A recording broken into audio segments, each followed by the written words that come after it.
Welcome everybody to another episode of Paul's Garage. Today, I'm going to be taking you guys along as I attempt to replace a perfectly fine and functional switch in my car for some footwell lighting with a switch that may or may not work. So, hope you all enjoy and let's see what happens. Alright, so here's the plan. I have this switch here that says foot illumination, and then there are some lights underneath this lower dash panel. There's one on the passenger side too, but that's my footwell illumination. It was part of, I think it's like the genuine Mazda footwell illumination kit or something like that. My parents got it for me for Christmas a couple years ago, so I had a fun time tearing out the entire interior to install it. But I want to try and theme the switch with the rest of the car, what I've been doing is everything from the center of the steering wheel line and down has blue illumination, and everything above it has white illumination. So I have some skid plates here that are illuminated, but they're just off camera, but I need to fix this one because this one's actually not on right now. But yeah, so that's all this project is about, is trying to see if I can get a little bit of extra theming in my car. But in order to make this thing work, I need 12 volts of power to operate the little light in here. This switch is controlling power from the ECU, so I'm not sure if it's using like a 5 volt signal or if it's using a 12 volt from the battery. So first thing I got to do is I got to take off this panel here, which is going to need I'm going to need to pull a bunch of other panels off. But once I have this panel off, I can take a multimeter and see how much voltage I've got going into this switch and see if this will actually work or if this whole video is a bust. Okay, so the first thing I'm going to do is I'm going to pull off this kick plate here. To do that, I'm going to pull the weather stripping back a little bit. I'm also going to pop up the sill plate. There we go.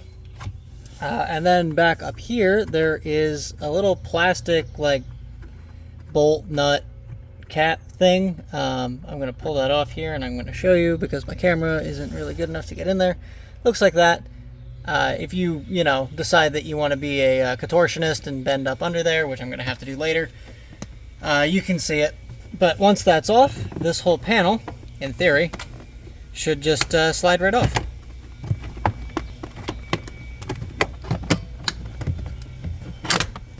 There we go. Alright, so here is our first and hopefully only side quest. This is an illuminated sill plate, as you can probably gather. And the connector is no longer connected to the leads. So, if I just slide this back in, they like to pop out. As I have learned, they just, sometimes they stay and sometimes they don't. And that's not really good for when it's buried under my car. So, all I'm going to do is there's some little prongs on the back of these connectors that hold it into those these two grooves in the bottom of the connector. So I'm just going to bend those tabs up with this little screwdriver here. And now that those are bent up, I'm just going to slide them back into their place. And now they do not want to let go. So perfect. That is now fixed. I can reach in here and I can play with it a little bit more if I really want to make sure that they never come out. But for now, I think that's good. So one repair done. Let's keep on going with the switch. Alright, so now there's a nut down here. It's a 10 mil, of course. As you do. So let's crack this loose. There we go. Let's see if we can get this panel off.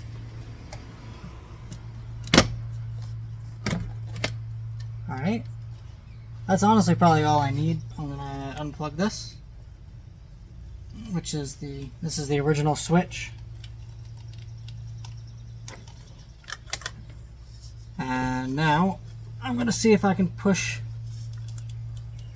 this back through. Actually, before I get too far into this, I'm gonna probe this connection and I'm gonna see if this is actually a 12 volt signal or if it's a 5 volt or a 3 volt or something like that.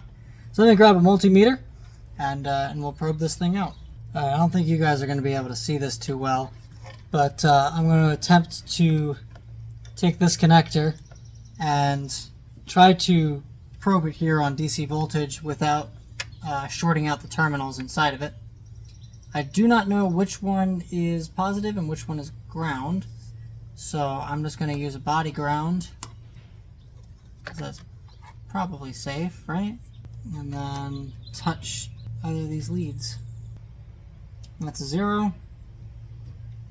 And that's 1212. Alright, so we got 12 volts from the ECU to this connector. So now that I know that our new switch is going to work just fine. We'll be able to have our lighting feature. I may pirate this connection here and reuse this connector, but that's going to be a soldering job. And thankfully I already have the soldering iron out from another side quest I had to do. That wasn't the one that I showed you, because of course as soon as I say that, you know, gotta jinx it. So anyway, let's pop out this switch and start splicing and dicing here. And before you go off of me, yes, I know it is slice and dice. I just like to, you know, try to make it somewhat applicable to what we're doing. So. Alright, I got the bottom loose. The amateur that put this on decided to glue it in. Couldn't tell you what the thought process was there, but it stayed in.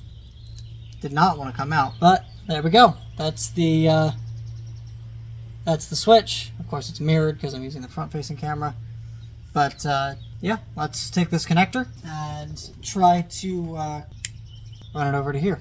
Here's a better view of what we're looking at. This is our 12-volt source right here. This plug, and then that is the hole that the switch was originally in. That I'm going to need to widen to fit the new switch.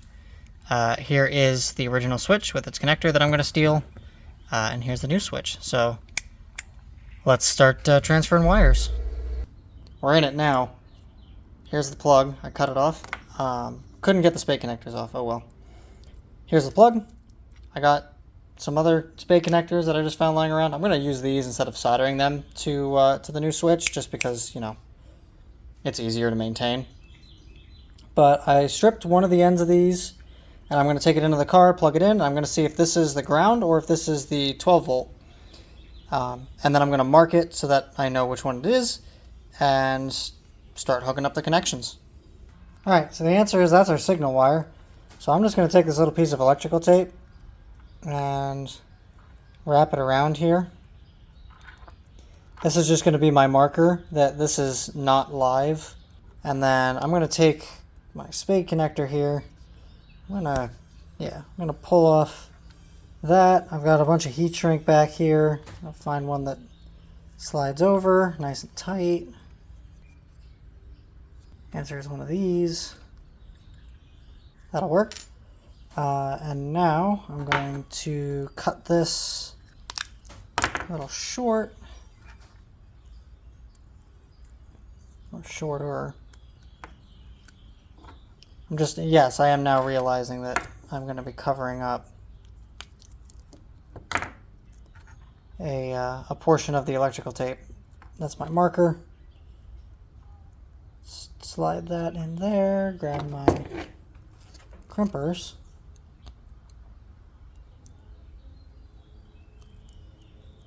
And crush it down. And apparently the wire is too small. Who would have thought? Okay, well, that's fixable. Close that up a little. Now that that's closed up, honestly, I can probably use a smaller heat shrink. Yep. I'll take the red ones. I'll crush it with the red ones. That should be fine, right? Answer is it was not fine. Okay, here we go again.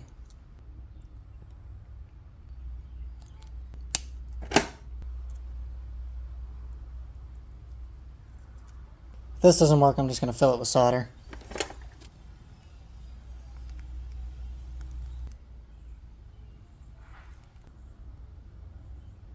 Alright, that seems to be on there now. I'm going to slide this heat shrink over, and hopefully this will help hold that spade on.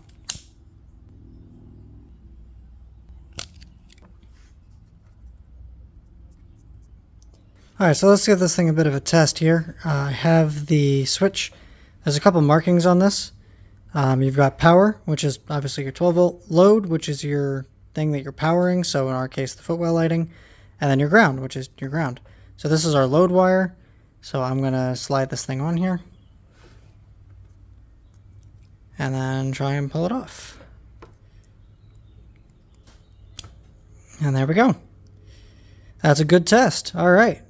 So now I got to do that again for this other wire, and this is our hot wire, so I'm not going to be putting this piece of electrical tape on it. I wish I had red heat shrink, but I don't. So yeah, let's get a connector on that and hook it up.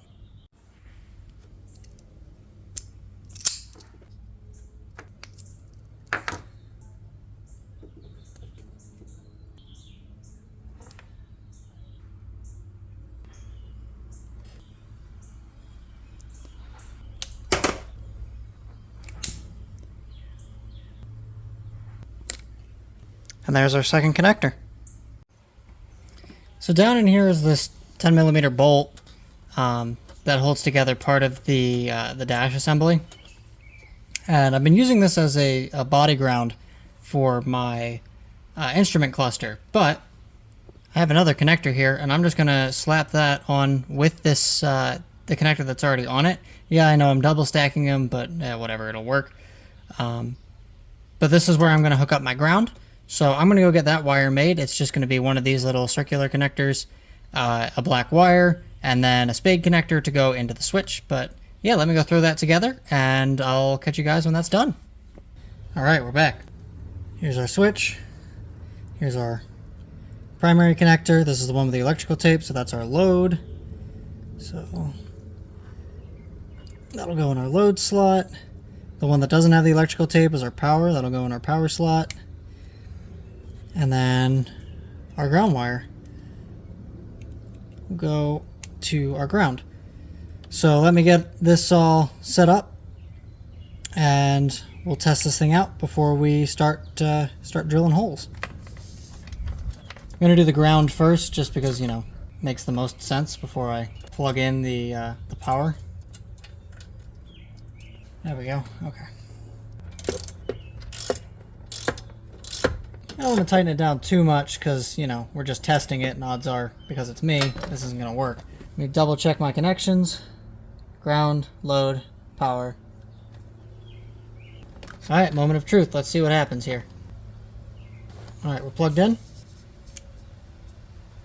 Got no light. This might be a timeout feature that my car has. After a half hour, it just shuts off all the interior illumination to save your battery. So I'm going to see if I can restart that, and we'll try it again. Alright, so I just turned the ignition on and back off again, and I got the sill plate on the other side, and apparently still no light. Let me try turning the ignition back on. There we go. Okay, so with ignition on, I get a light. Turn ignition off. I still have a light. Interesting. Maybe it has a shorter timeout. Maybe it's like 30 seconds or something. But anyway, now that this is a thing, now we get to widen this hole so that this switch will fit in it. Because I use spade connectors, I can just pop off these connectors on the back and widen this however I see fit. I've got to figure that out now. Lovely. For the record, so I have it on camera, I am tightening this back down. I got a big old drill bit. We're gonna see, this is not the correct size. I need a 1-inch bit, but we don't have a 1-inch bit. So rather than doing the correct thing and getting a 1-inch bit, I'm gonna try to just, you know, do that thing and see if I can widen this enough.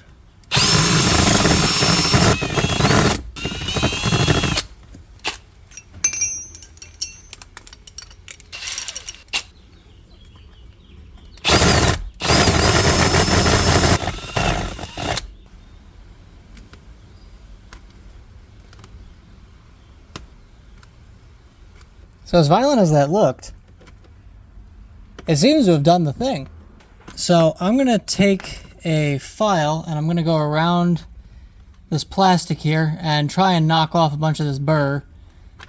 And then we're going to go see if the switch fits.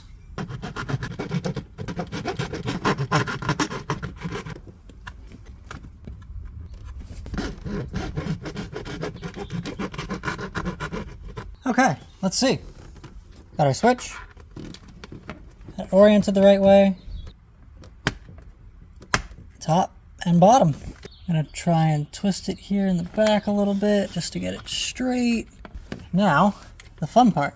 Let's test it out. I'm going to plug in the ground, and I'm going to go plug in the primary connector. Got no light. Let me turn on the ignition. Ignition on. Hey, all right. That's pretty cool. And now for the easy part, which is reassembly. Okay, so let's snap this panel back into place first. And all of our clips are in. And then we'll take our 10mm bolt and we'll thread that down here.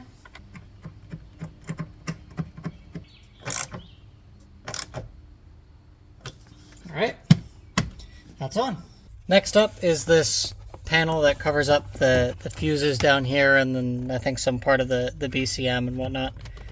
I'm going to tuck that wire up there a little bit. There's one clip and then some guides.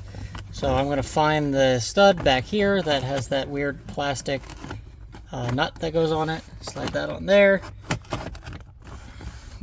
Get it up and over the wiring harness that goes down the sill. Push in the clip that's up front, which we got. And then I'm going to take the little plastic nut and try to get this to thread on correctly. And this is a pain in the neck because it's very easy to make it thread wrong. And you'll know when it's wrong. But once you get it, like that, you're golden. Get that down snug. And then I can pull some of the weather stripping back and tuck it all the way up the side of the dash. And there we go. That panel is now in. For me, there's an extra step. I'm going to take off this panel here. Because I have to hook up my illuminated sill plate, here's the plug for that we fixed earlier. I am going to tuck that up through where the wiring harness is. Plug that in. Now that's good. Throw this cover back on. And our sill plate's now lit up. And then the sill plate's pretty easy. You just line it up, give it a thwack, and you're good to go. Alright, so now I should be able to turn on the ignition, flip up the switch, and we got a light. Sweet, everything works. So it might be worth it just to, test this panel, like make sure that you can turn off traction control, make sure that you can open the trunk. In case you undid these plugs and you forgot to plug them back in. I may or may not speak from experience. But yeah, so, alright. Very cool. New switch is in, lights installed. I have another one that I'm going to put in later to control my turn signals, which have the ability to turn blue when the headlights are on. I might wire that in to be a manual switch as well. But yeah, there we go. So there you have it. Fun little afternoon job, and I love the results. I know it was functionally completely pointless to do this upgrade, but it looks pretty. And that's what matters. So yeah, if you guys have any questions about anything that I did, or if you want to let me know about you doing a similar mod, feel free to drop a comment. I'd love to read it or answer any questions that you got. So for now, thank you all for watching, hope you enjoyed, and we'll catch you next time.